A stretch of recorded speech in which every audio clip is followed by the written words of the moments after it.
Hi friends, దుబాయ్లో చిట్టపట్ట చినుకులు పడతా ఉంటే మీరు చూడొచ్చు. మన ఇండియాలో అయితే ఫుడ్ డెలివరీకి చాలా ఉంటాయి కంపెనీస్. ఇక్కడైతే నూన్ అనేటువంటి ఒకే కంపెనీ ఉంటుంది. ఇది చూసుకున్నట్లయితే మన ఇండియా బండే బజాజ్ పల్సర్ అనమాట.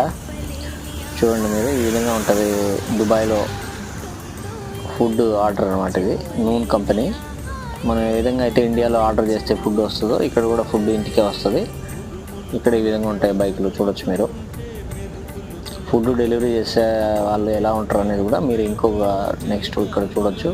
Uniform separate. ఇది బస్ స్టాండ్. ఇది డెలివరీ బాయ్ అనమాట. మనకు ఏ విధంగా అయితే డెలివరీ ఉంటుంది ఇండియాలో ఆ విధంగా డెలివరీ. ఇక్కడ మీరు చూసుకున్నట్లయితే ఒక సైకిల్ ఉంది ఫ్రెండ్స్. అలాగే ఇక్కడ జ్యూస్ అంగడి అనమాట. ఇది జ్యూస్ అమ్ముతారు, పకోడాలు, గట్టి పకోడా అన్నీ ఉంటాయి ఇక్కడ. సేమ్ టు సేమ్ మన ఇండియాలో. కానీ ఇక్కడ కూడా ఏటీఎం అనమాట. ఏటీఎం మన ఇండియాలో ఎట్లా ఉంటుందో అట్లే లైన్లో ఉండాలి అందరూ. ఇది ఏటీఎం. ఇది చూసుకున్నట్లయితే మీరు ఈ సాయం సంధ్యా సమయంలో క్యారిఫోర్ అనమాట. ఇది ఒక షాపింగ్ మాల్. లోపల అన్ని దొరుకుతాయి.